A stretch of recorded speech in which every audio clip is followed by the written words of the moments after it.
am Dr. Tabitha, the Gutsy Gynecologist. I'm a triple board certified OBGYN and functional medicine physician. I've embraced the world of functional medicine and wellness through my own personal health journey, and I'm super excited to share my wisdom and unique perspective as it pertains to women's health. After caring for thousands of women, I've come to realize that your gut health determines your gyne health and your overall health. And it's a super gutsy thing for me to go against conventional gynecology practice to bring you the truth. No more Band-Aid medicine, ladies. We're talking root cause resolution on this show. So if you're struggling with hormone imbalance, weight gain, period issues, anxiety, insomnia, you name it, then you've come to the right place. And I want to be your gutsy gynecologist. So welcome.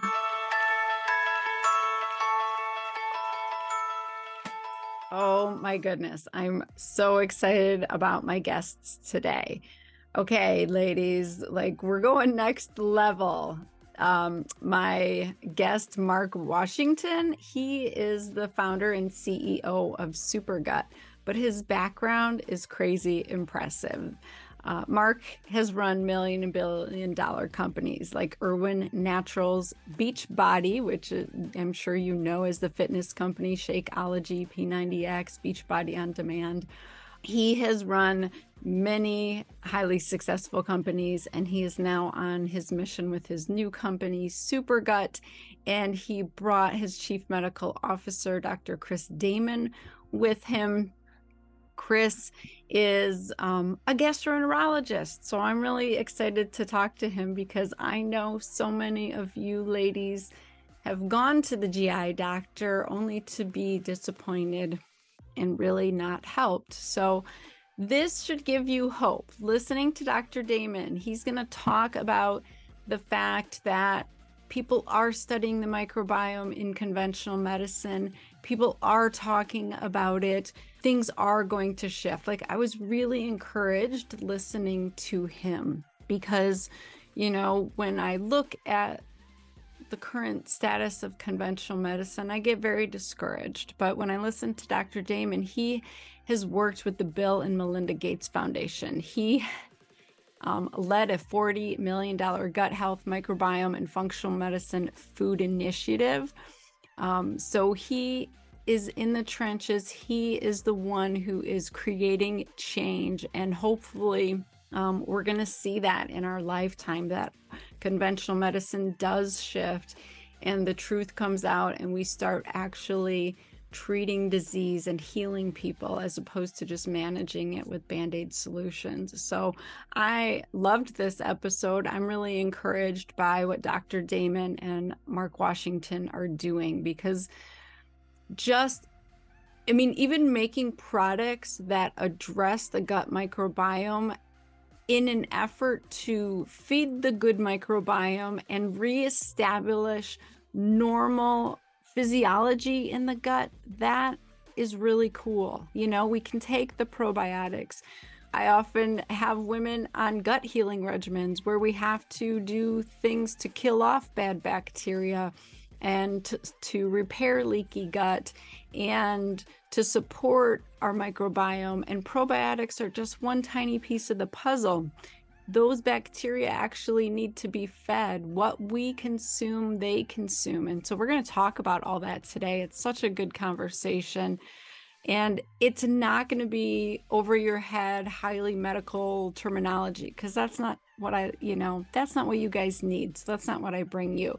So they are going to talk to you and explain carbohydrates and fiber and prebiotics, probiotics, postbiotics, all these things in a way that's easy for you to digest, pun intended, so that you can actually work on your gut health, sometimes without seeing a functional medicine physician.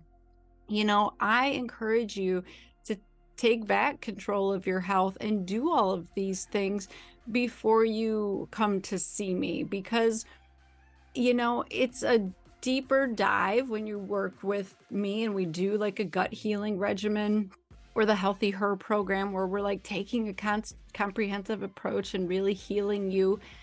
But you want to start with some basics that you can do at home, because more times than not, that really is all you need. I see that where women will clean up their diet. They will add the fiber back into their diet. They will take some supplements to really support their body, and they can make that shift, So it's not always just about doing an elimination diet and then going back to your old way of living. Like, that's not how it works. We need to eliminate some things, but we also need to heal and repair and replace and restore. So I would encourage you to start this work on your own. If you haven't, try to make some cleaner, choices throughout your day. If you have done all of this, this is what I hear every time, I see a new patient. I've done all the things. Or what I used to do is no longer working for me. Yes, then you should, schedule a call with my team and consider the Healthy Her program, because that means we actively need to kill something off or replace something that you're not aware of. You need to be evaluated. You need to have testing done and look at what's actually going on and not guess. So I did want to do a shout out to Rebecca. She was someone who recently went through the Healthy Her program, and she said, oh my gosh, this was, 2 months into it. She texted me and said, I've already lost 18 pounds. I haven't felt this good in 13 years. You gave me my life back! Exclamation point. I didn't know I could feel this good! Exclamation point. So that just fills my heart. I want you to know that there is a way to feel amazing, and maybe you can do it on your own. And I encourage you to try things, especially like this podcast episode you're going to listen to today. Like, get that knowledge and start incorporating it into your life. And then if you're still having issues, then you come see me and we do a deep dive and we look at all the stuff. Or if you're like, man, it's way past my gut, it's now onto my hormones and my adrenals and my thyroid, all that kind of stuff, then yeah, we might need to do a program and really help you transform. But I just want to throw that out there. Like, so much of this is in your control. It's in your hands. It's in the daily decisions that you're making all day long. All those little tiny decisions of whether or not to eat this or that, whether or not to take a walk or sit at your desk during lunch, whether or not to exercise in the morning, whether or not to drink alcohol with dinner. Like, all of these little decisions really determine the bulk of your overall health, because it all affects your gut. So that's what we're going to talk about today. So let's dive in and welcome Marc Washington and Dr. Chris Damman. All right. Well, welcome Dr. Damman and Marc to the Gutsy Gynecologist Show. Thank you. Thank you very much. Thanks for having us. Oh my gosh. This is so fun having two guests. I'm going to try and tackle this. I want to talk to you first, Marc, because you have done some impressive stuff, right? You're running million and billion-dollar companies. You're doing all these amazing things. And then you go off and you start this brand new company. And when I heard your story, it really touched me. So I would love for you to share with my listeners, like, why is gut health so important to you? Why are you on this mission? Yeah. No, thanks so much. I've always been passionate about helping people live healthier lives, broadly speaking. And I mean, I've, spent my life and career in the space of health and wellness and fitness and nutrition and supplements and food and beverage. It just always has got me going. But it took another level when deciding to start this company. And I generally describe it as a head meets heart moment. Like, there's the head part of it, of being in this space, but also realizing there's such an unmet need in the marketplace around what I call truly functional food. So not just better for you, but functional foods that can fundamentally transform your health. And it was really honing in around the science of the gut microbiome, where I saw that there was actually a pathway to make that a reality, right? I mean, just the science has come so pervasive, and you know very well just how connected, you know, the gut and the gut microbiome is to governing so many different dimensions of health. So that was the head part. I was like, I knew there was a need and an opportunity. The heart part is really why I decided to start the company. And as you alluded to, it's a personal story, and it relates back to family. My sister Monica, who was an unbelievably vibrant and colorful, you know, personality, uh, but she struggled with her health throughout most of her adult life, and just like so many, yeah, it was a lot of things surrounding her metabolic health. So she struggled with her weight. So she was clinically obese. She had diabetes, um, hypertension as well. And she got pregnant later on in her adult life. So it was a high risk pregnancy. And she, in addition to all of her existing health complications, she also developed preeclampsia during her pregnancy as well, and she tragically passed away during a childbirth, and the baby didn't make it either. And it shook me to my core. This happened a few years ago. Just how tragic that this would happen in this day and age, and just how it shouldn't have been, and how I always wish that Monica had better access to better tools, better things to give her control. Right? I mean, I'm Yeah. really into this topic of control and empowerment, and you know, she tried lots of things over the years, and you know, I would send her shakes and workout videos, and she tried diets, she was on lots of medications, but nothing gave her control that helped her kind of alter her path. And that lit a fire in me to take it to the next level. Is one of those, if not me, then who? If not now, then when? Like moments of creating a business that could change the game, that could tap into sort of the science, right, in a much deeper way than many food, beverages, supplements have in the past, in particular surrounding the gut microbiome. And how do we tap into the science that can be transformative, that can empower others with better control of their health, and actually do it as an homage to my sister's legacy, by honoring her, by helping others, empowering others with better control, with the type of solutions that I wish that Monica had. And that was the spirit upon which I founded Supergut, and sort of created this concept, this ethos of transforming people's health through the gut microbiome, but doing it not just with functional foods, but with, you know, foods that actually you enjoy, that taste great, that aren't too difficult and challenging to make a routine and a habit. Because I think it's the combination of those two that we can actually have impact on people's health. And so that's the spirit behind and the motivation for starting this company. Oh my gosh. Thank you for sharing that. That's so awesome. I love Thank you. when people take their pain and turn it into their purpose. I think that's what we're here to do. And that's so beautiful. And I mean, you hit on so many problems. Women really do need to take back control of their health. We keep Yes. looking to the white coats for the solutions. And I keep telling people, I can't make you well. I can guide you, I can help you along the way, but it really is up to you to take back that control. And it's in your daily decisions that you make all day long, So every true. single day. So So I true. love that you found Chris, Dr. Damon, because I will just, let's be honest, a lot of gastroenterologists in this country are still not talking about the gut microbiome. So when I heard him talking, I was like, amen. Someone knows what's up, and you have him on your team guiding, and he's in charge of all, you know, all of this medical information. I think that is what we need. This is the kind of change we need going forward, is we need to start acknowledging that all disease does begin in the gut, and it's very much stuff that we can't see necessarily what's going on.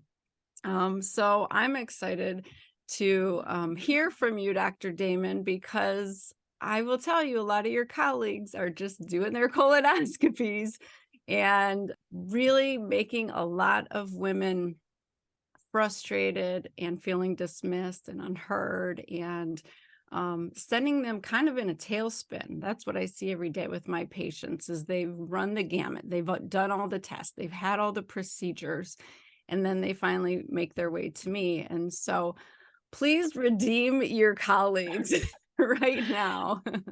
Yeah, absolutely, Tabitha. And you tap into something really fundamental in terms of the medical model and the lack of nutritional training that we get. And I Yeah, think the experience that a lot of individuals have with, as you say, white coats or providers at large is really that lack of training. And that percolates down into the types of advice that are provided. Now, that can all change. There are murmurings of change happening at the highest of levels. I love that. Um, and so this is all very exciting. And there's certainly, within gastroenterology, many folks that are very keyed into a microbiome beyond just kind of standard procedures and colonoscopies, et cetera, as you allude to. So I think it's a very much a growing movement. I love that you quoted, I think it was maybe Hippocrates, that has been credited with the gut is the root of disease. I like to say the gut is the gateway of health, and flip Hmm. it I like that. on I its like that reverse. And reframing. Yeah. Yeah, yeah. So good. it's a positive spin. I think positive goes a long way. Being an optimist. So yeah, I think with optimism, with these both grassroots and very high level murmurings that are happening, more than murmurings at this point, I think there's great hope for as healthcare providers, as a profession, in a bigger way, embracing the importance of food. Food is medicine. Yeah. And I would love to just touch on your background a little bit. I know that you have worked with the Gates Foundation and you really were looking at malnutrition. And I remember being in medical school and just thinking malnutrition are those kids that we used to see in the commercials in the 80s in Ethiopia with their big bellies, right? And their scrawny little ribs sticking out. And now when I look at Americans, we are malnourished, but it's a different Mm. picture because we're Hmm. obese. We're so overweight, but we are just as malnourished because of our standard American diet. So, what did you learn through all of that research that you did? Yeah, first of all, nice word picture, and it immediately brought to mind Suzanne Summers and infomercials back as a kid, Hmm. and it's Yeah. it's a huge problem. I saw that all very much firsthand, during trips to sub-Saharan Africa and South Asia, and um, it's a problem that we've made some incremental improvement on, but still so much to do. Now, are we malnourished here in the U.S. as well, and in high-income countries? The absolute answer is yes. It's a different type of Hmm. malnourishment, Yeah, we and just it's one we that don't see it, right? It Yeah. doesn't look yeah, like It's you're it's malnourished. it different You than looks the look different. like historical you've eaten too definition, much, right? but it's Hmm. not. It's not at all. Yeah. It's the same. Well, you know what? I think it's easy to get into the mentality of obesity is a disease of too much, and it kind of makes sense. Right. Too much fat, too much consumption. But we're learning that that's not the complete truth, and there's Exactly. truly deficits in things like Hmm. fiber, polyphenols, those compounds that give plants their color. Even just simple things like potassium. And I think when we start embracing the importance of bringing these key nutrients back into the diet, that will go a long way to addressing metabolic disease because they're also very important in satiety, how full we feel. Right. Yeah, and it's truly a balance of you know the things that we historically have called bad: salt, fat, sugar. They're not really bad. These are incredibly Right. Turns important. It's out we just we get actually too need all much. that stuff. We Hmm. need it. Hmm. Yeah, we're just getting too much, and Yeah. it's bad because we get too much. And likewise, the good things they're not really good. It's just we don't get enough of them. And I think the future of um, food as medicine will be about balancing the too much and the too little, and also understanding beyond just the standard fats, sugars, proteins, and vitamins and minerals, what are those other things? What is that dark matter, the bioactives that are present in food? Yeah, that's why I love this product that you guys have created Mhm. because you are replenishing, you're repleting, you're giving back what Yeah. is missing. And I love that concept of people just trying to realize that obesity is not necessarily about too much, it's also about what you're missing. So I think that's super important. So 100%. Yeah, let's talk about why you decided to do resistant starches. So Yeah. I would just want to tell you, like, when I see patients all day, every day, I do stool tests on them. And the past couple of years, I've consistently seen this insufficiency pattern. It's been so bad since the pandemic. And I think just, all of the stress, the physical, mental, emotional stress. But we are in this situation where we're walking around with no beneficial bacteria, nothing protecting us. We have no mucosal barriers. We can't absorb our foods. We can't digest them. And so your product really talks to that. And I would love for you to explain to listeners kind of what is resistant starch, what is the basis of prebiotics, postbiotics, all of that, because I think people are confused in general, Yeah. right? So where do you love to start? Yeah, I'll take the lead, and then Chris, if you could chime in. I mean, it all starts with the foundation. What you talked about, what we reference, is the key to health, let alone disease prevention, being your gut, and a healthy, balanced gut with a diverse set of bacteria, strong gut lining, etc. So that's let's all agree that that's the foundation for better health. Now, the second question is, what do you do about it? Like, how do I get and achieve and maintain kind of a healthy gut? A lot of focus historically in the space has been on, well, I got to get probiotics in, so pills, and maybe I'll have a kombucha or what have you to get more probiotics. And there is studies, right, that show that some strains can be beneficial in certain circumstances. However, if you look at what's fundamentally missing and what's absolutely critical, and that none of us are getting enough of, is how do you feed the healthy microbes in your gut? They need to be nourished, regardless of whatever probiotics that you're getting, regardless of whatever you're doing, physical activity, etc. You still need to feed the healthy bugs in your gut. And the problem is, none of us get enough, right? And so what is it that feeds the healthy bugs in your gut? It's predominantly fiber, and in particular, it's prebiotic fiber. And so that's what we focused on when creating products for Supergut. Is, okay, how do we effectively nourish the gut in a way that's going to orient you towards health and disease prevention? And that was, prebiotics broadly as a category. And we specifically honed in on resistant starch as a category of prebiotics to find ones that are really highly effective at disproportionately feeding really important good bugs in your gut. All right, it's called resistant starch. First, let me just define what it is. So obviously, prebiotics are the food for the good bugs. Resistant starch is a type of prebiotic that's really effectively resistant to digestion, right? That's why it gets its name, resistant starch. So, and that's a good thing. So resisting digestion through the traditional digestive process, through your stomach, through your small intestine, kind of getting into your large intestine, your colon, where it's feeding really important beneficial bugs that are important for keeping you healthy. And what we saw based on the research, and there's a ton of clinical evidence, resistant starch, there's some of the bugs that it feeds are responsible not just for digestion and gut health, but play a significant role in cardiometabolic health as well, really tapping into systems that are responsible for managing your blood sugar levels and insulin sensitivity, for appetite control, which, obviously supports weight loss, for even cardiovascular health as well, like really tapping into some fundamental cardiometabolic mechanisms, right, through these specific types of powerful prebiotic fibers. And so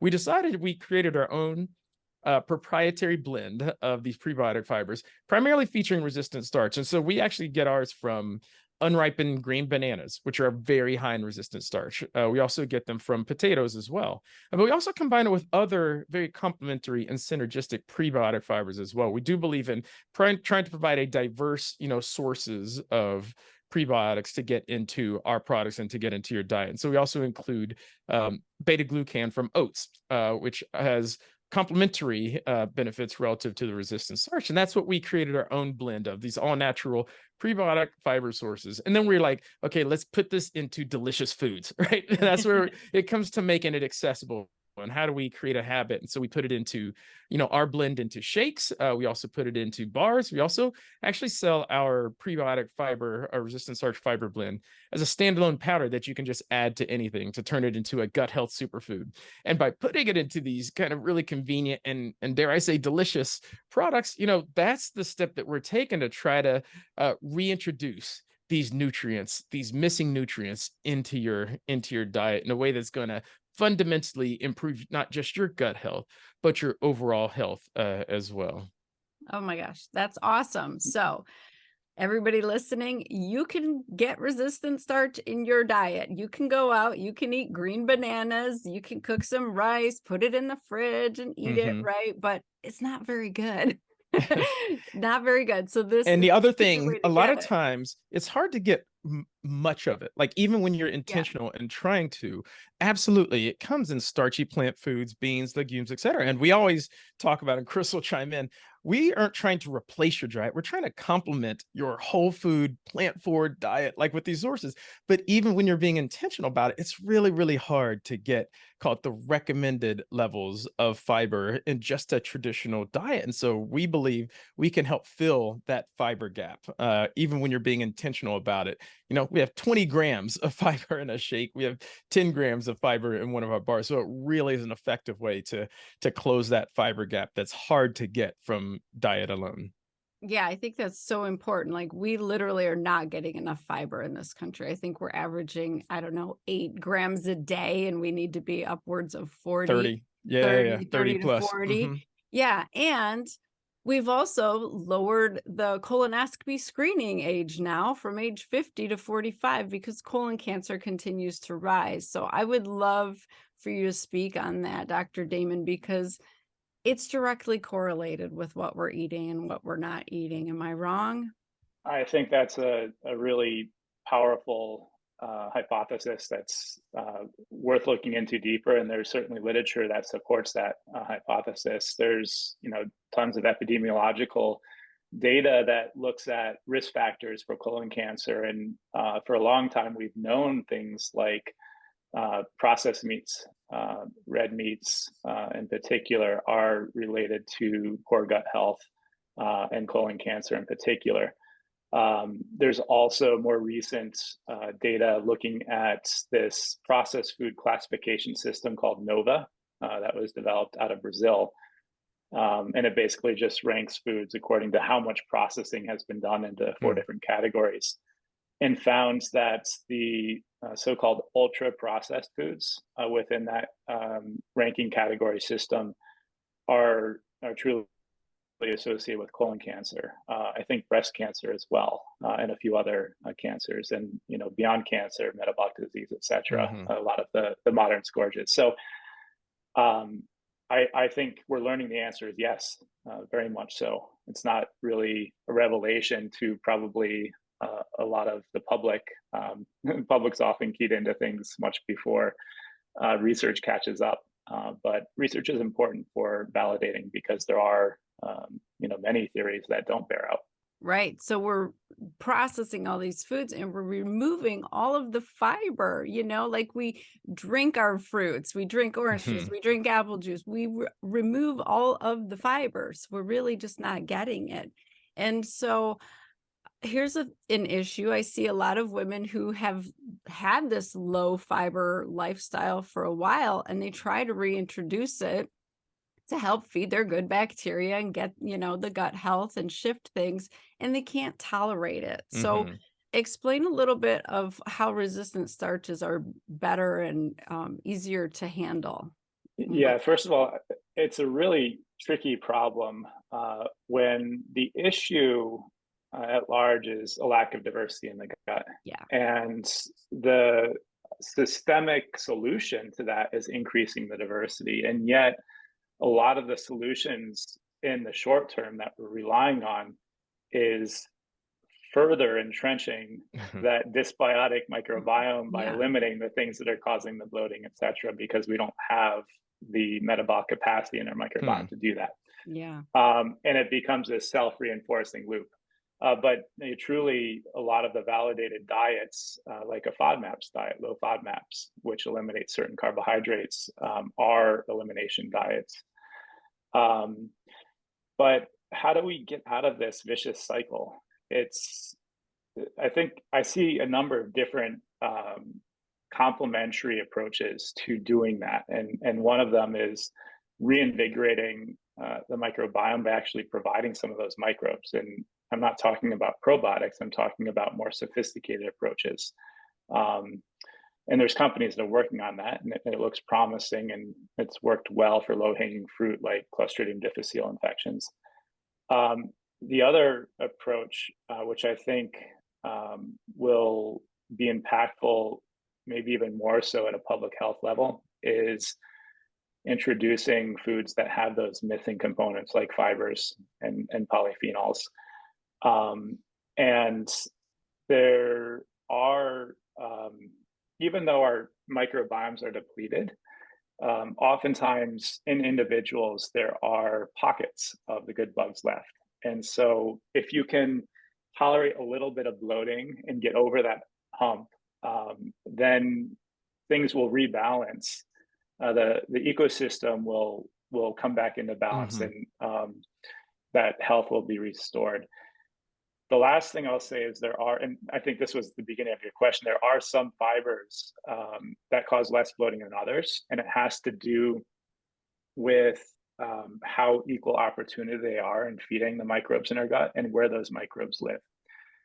And the high FODMAP fibers, which are the ones that are linked to irritable bowel syndrome and bloating and diarrhea, they're the ones that tend to feed bugs a little bit more indiscriminately and in the upper gut, so in the small intestine. Low FODMAP fibers are the ones that tend to be more specific to even single strains of bacteria and present in the lower gut. That was a guiding light in choosing the fibers within Supergut. So resistant starch is one of those low FODMAP fibers. So is its friend in the formulation. So it's actually a mixture of different fibers in the Supergut formula. And it's oat beta glucan. That's also a low FODMAP fiber. So these tend to be fibers that people tolerate well. And that's what we saw borne out in our clinical study, where we looked at a well-validated measure of gut symptoms, and people's bowel habits, their bloating overall improved on the product. So it was validating to see that was actually borne out in people's experiences and not just what was seen in the literature. I was excited about that when I was reading your product. I was like, oh, Yeah. this is going to be so much better tolerated. And, we might have to start with a lower amount, but I can see you increasing it quicker.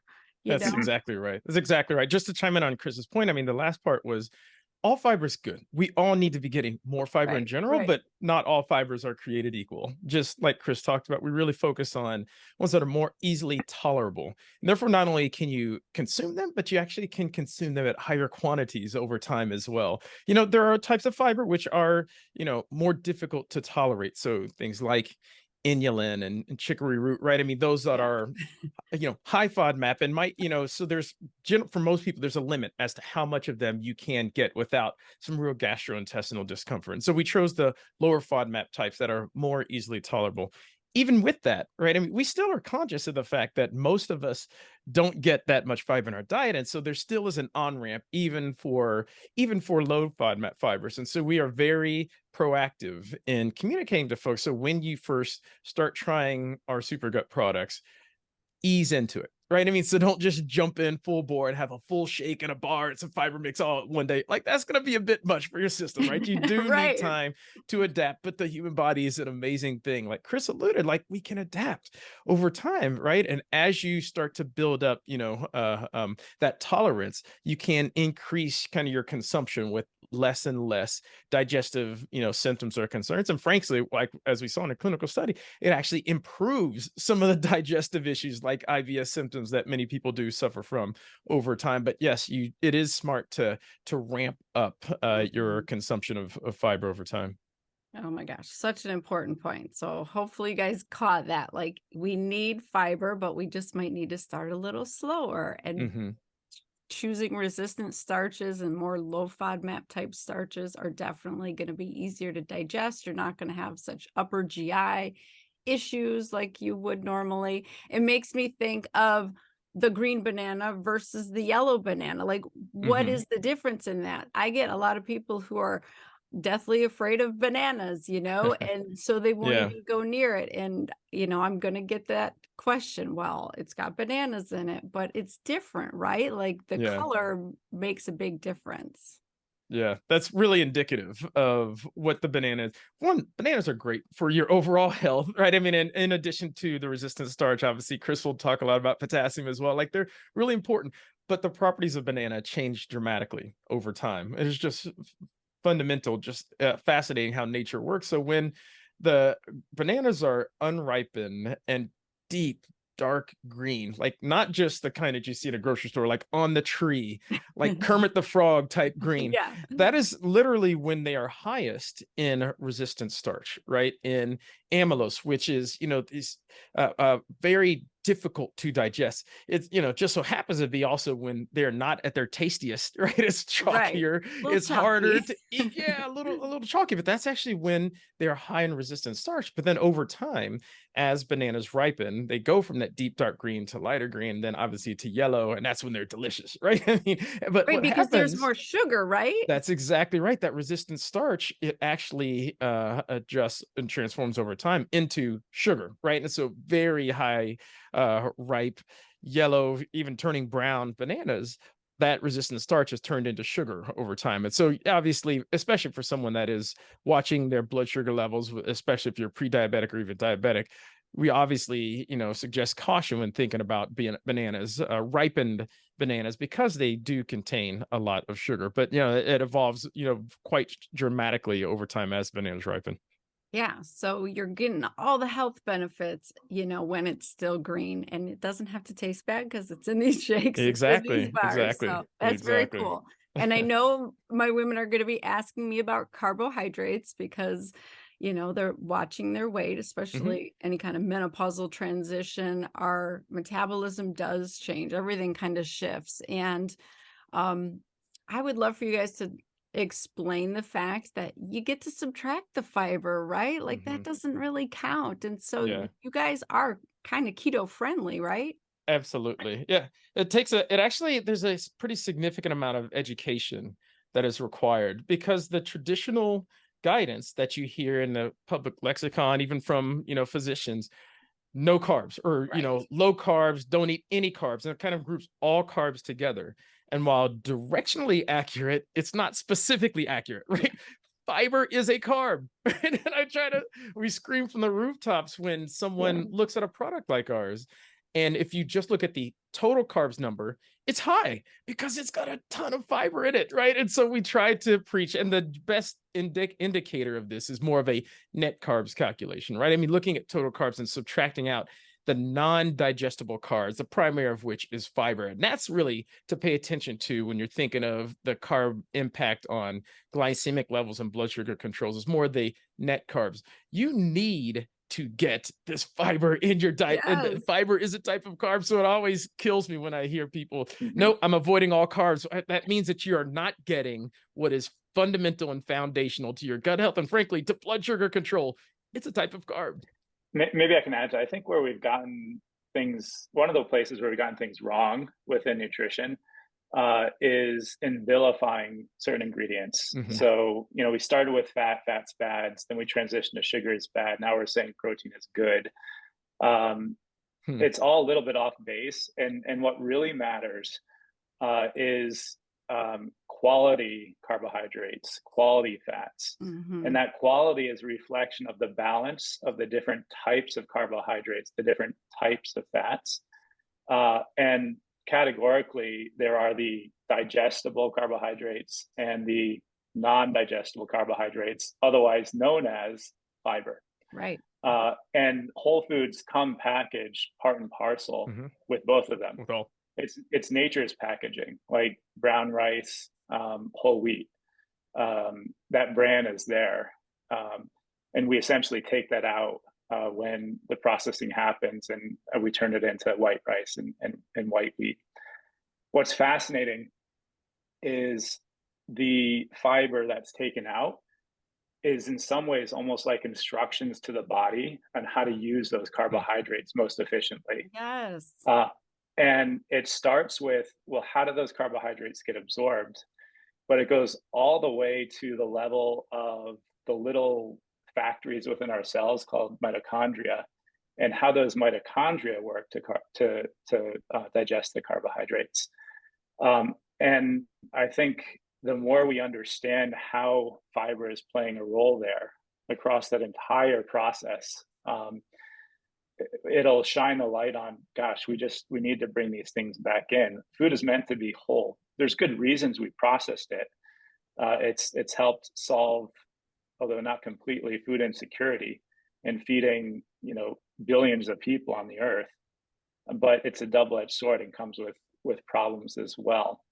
One other thing I'll say is, in a very real, practical way, we can think about the digestible and the undigestible and subtracting those non-digestible carbs out. And I think that's valuable. Another way of thinking about it, though, is understanding the ratios and how that truly ameliorates the digestible carbs. In other words, if you have just a ton of sugar, for example, or Rice Krispies with rice milk, which is one of the worst things you can have for breakfast because of its glycemic index. Yeah. It's as bad, if not worse, than sugar, to be honest. Yeah. Just have the Fruit Loops. And might as well, right? Just have the Fruit Loops. Might as well. Seriously. Yeah. Because there's the hedonic factor there, and they're not any better or worse than Right. But if you look at how the blood sugar spikes after having those really high glycemic index foods, they go up, right? And they go up rapidly, and it stimulates insulin, and then there's a whole slew of effects of how the insulin affects the body, even in folks that don't have diabetes. What we've learned is that fiber actually prevents that spike in a very real way. It brings it down 30 to 40%. And so you don't have that insulin spike, and you don't have that whole cascade of metabolic events that in people that are predisposed will ultimately lead to metabolic disease and things like diabetes and obesity. So I think how the two come together, the fiber and the digestible carbohydrates, and how it's not just about subtracting, but about balancing them. That's the thing. Yeah, that can be a really huge unlock and aha for people when it comes to their relationship with carbohydrates, which, we're all maybe a little bit confused as to how carbohydrates should fit into our diet. Yeah, without a doubt. I think that's so important. Like it goes back to the apple or the apple juice. Like you have to have it paired. Nature knows what it's doing. It did those things for a reason. We're trying to mess it up. And so you're just bringing it back in, a higher dose, easier to get form by putting it in a shake in a bar. And tasty. And tasty. So you're putting it together. I think that's really important. One thing, we talked about the fact that the bacteria eat what we eat. So if we eat sugar and high fructose corn syrup, you're going to feed those guys, and the yeast and all that other stuff. You want to feed them the right things because they're making byproducts, and those byproducts are keeping our gut healthy, like butyrate and stuff like that. I would love for you to touch on that a little bit because, I think if women realize it's not just a selfish thing, it's not just about what I want to eat or what weight I want to lose, but like it is impacting the other systems because of this health. Like, I just don't think we get that. I think just how powerful the microbiome is and the gut are to our overall health, it's a double-edged sword. And on the one hand, people can think, wow, it's incredibly powerful. I need to grow my microbial garden. On the other hand, one could think, how could it possibly be associated with so many different things? And I think it's easy to just turn a blind eye to it all. What helps, in my mind, sharpen the focus is a molecule that you just mentioned, that's butyrate. And that's one of the star molecules that the microbiome makes. And one of the key ways that the microbiome connects to whole health. Yeah. It's a signaling molecule. It modulates our immune system in a very real way with very real science. It modulates our metabolism in a very real way. And it also modulates our brain and cognition in a very real way. Yeah. There's both direct and indirect pathways by which this happens. This is the Gutsy Gynecologist show, I believe. Is that correct? Yeah, And because it's all about the gut in gynecology. in gynecology. And so, I'd love to kind of explore some of these connections to gynecology in particular, and polycystic ovarian syndrome and preterm birth, small for gestational age, gestational diabetes. There's very real connections between the gut microbiome, butyrate, and each of these. Oh my gosh, Yeah. I talk all about how when I was a surgeon, I loved being a surgeon. I would do robotic surgery. I would go in and do advanced endometriosis cases, fibroid removals, all of these difficult surgeries. And women didn't realize that their bowels literally lived with their uterus tubes and ovaries. They lay on them, under them, around them, and they get stuck to them. And you have to separate all those adhesions because all of those chemicals are seeping through the gut into the pelvis, and they're affecting their gyne organs. And I think that's really surprising for a lot of women. They would always freak out when I would show them their pictures from the OR, and they would be like, why are my bowels there? And so people and doctors do it too, right? You go to the gastroenterologist for your IBS and the gynecologist for your heavy periods, but nobody's talking to each other and putting the two together. And it's so important because it really is impacting everything else. If I could put my finger on two things that white coats could do better, one would be nutrition. We've talked about that already, and more education. Really?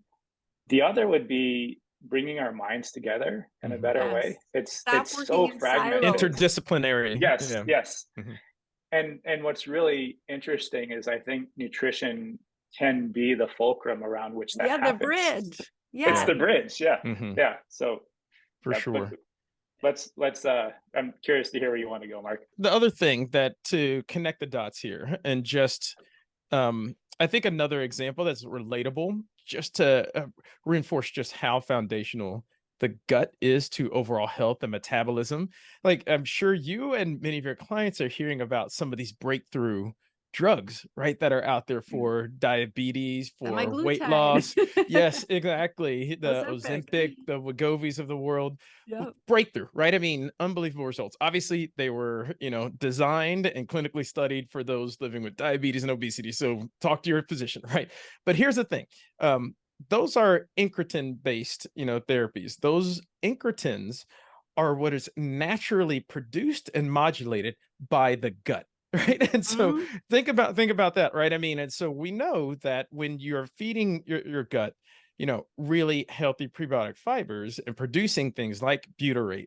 Butyrate also is a stimulant to manage and modify the production of these gut hormones, this GLP-1 that you'll hear, right? And so the body's a natural factory. Like, when treated, when fed to do the things that it's supposed to, it actually is naturally producing these hormones, these gut hormones that have now been kind of, synthesized and put into these injectables, which are very powerful, very potent around weight loss and blood sugar control.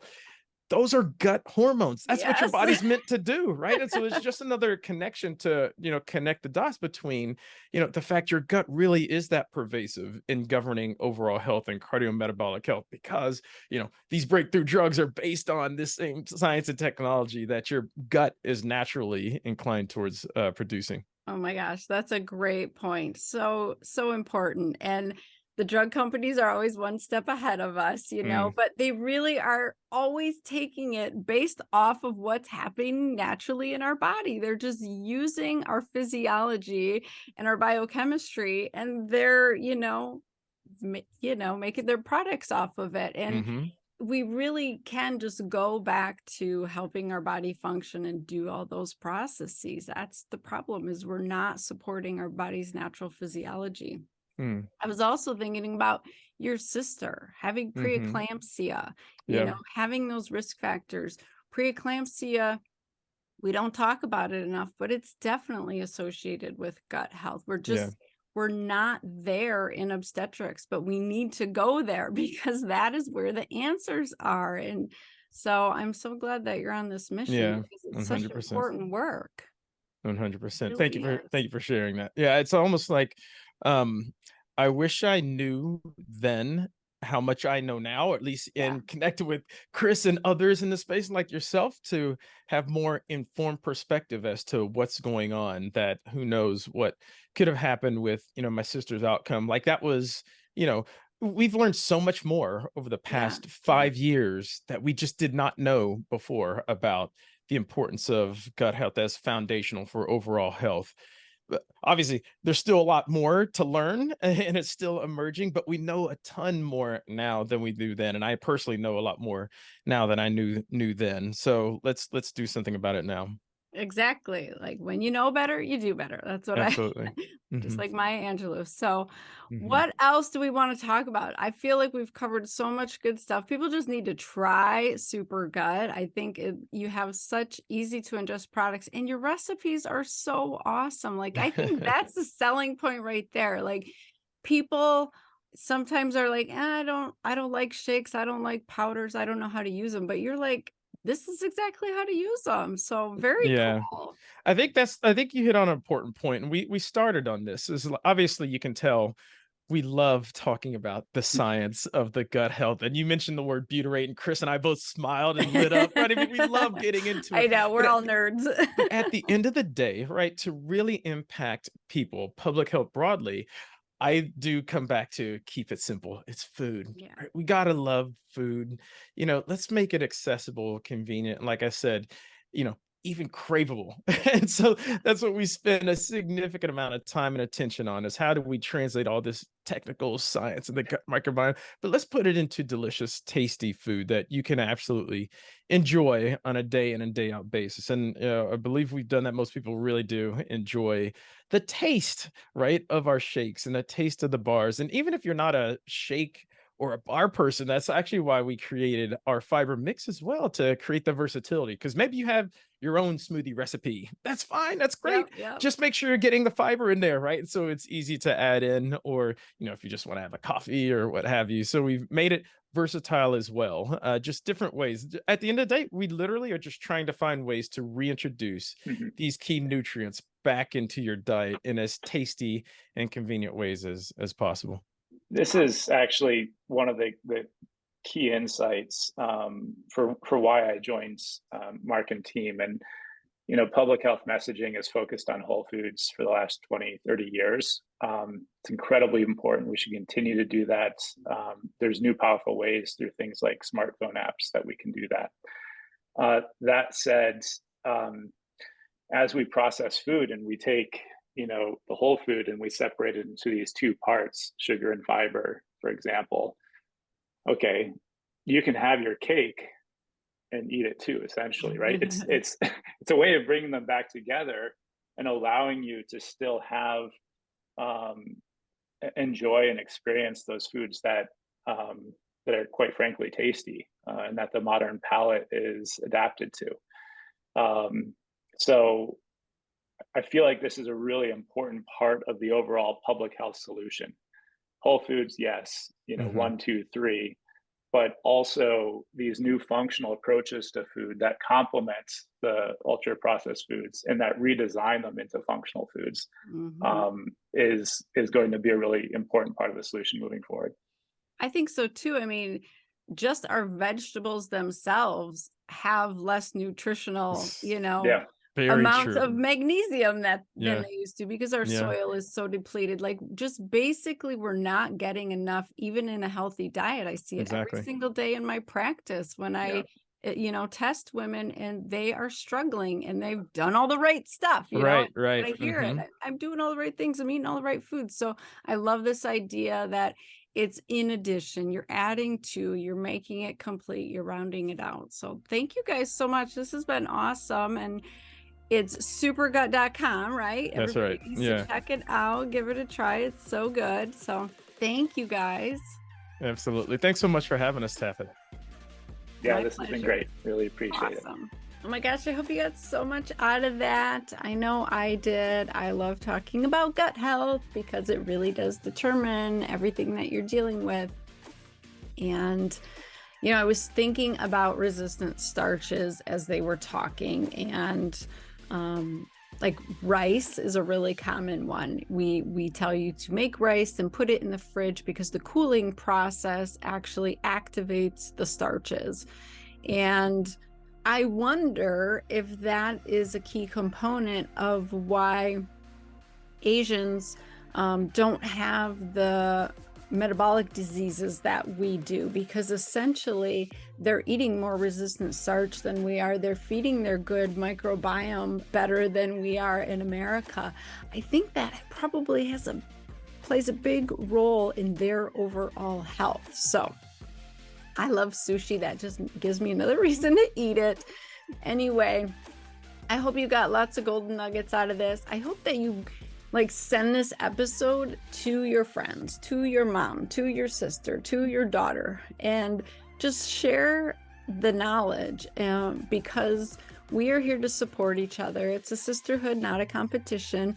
We need to lift each other up. And I guarantee that you know somebody who is struggling with their gut. You know, we go out and have dinner as friends, or we talk about stuff, and sometimes you'll notice, hey, your friend is avoiding this because of bloating, or she didn't go out because her stomach was a wreck. You know, we tend to talk a little bit less about our bowel movements and our poop and that kind of thing. But I would encourage you to talk to your girlfriends and all the women in your life about that, because it's another symptom of potentially what's going on. Your poop is telling you so much every day about your health, and it's either telling you something really good, or it's a big warning sign like, hey, you need to do something different. If your poop is a mess, if it's not coming out, if it's hard and pebbly, if it's falling apart in the toilet, or it's very, watery, or if it's foul smelling, or uncomfortable, crampy, all of those things, that should not really be happening. Your stools should be formed, easy to pass. You should feel completely evacuated after you have a bowel movement. You shouldn't feel like it's incomplete, or you're still feeling pressure or discomfort. It shouldn't be tearing you up. It shouldn't be causing bleeding. You shouldn't see mucus in the stool. All of those are little warning signs saying you need to heal your gut. You need to heal your gut. So I want you to start paying attention to your body, just like I want you to pay attention to your periods, because when your periods are off, that is also giving you information. So your poop is giving you so much information every single day, and that should be your gauge as to, am I getting better? Am I getting worse? Is this helping? Is it not helping? Depending on how you feel when you eat, how your gut is working, and whether or not you're pooping right. So I hope that helps. We should put up the Bristol stool scale with this episode this week. I think that's really helpful. Know what your poop looks like, know what it's supposed to look like, and how to get it there. And I promise fiber is a key component of this. So fiber is going to bulk it up, but it's also going to clean it out. And so I hope you got a lot of good information from this. Not all fiber is created equal. If you can't tolerate a big scoop of Metamucil, that's okay. You probably can tolerate resistant starches, or you can start in smaller doses. So cool. Let me know what you thought of this episode, and I'll see you here next week. Bye, ladies.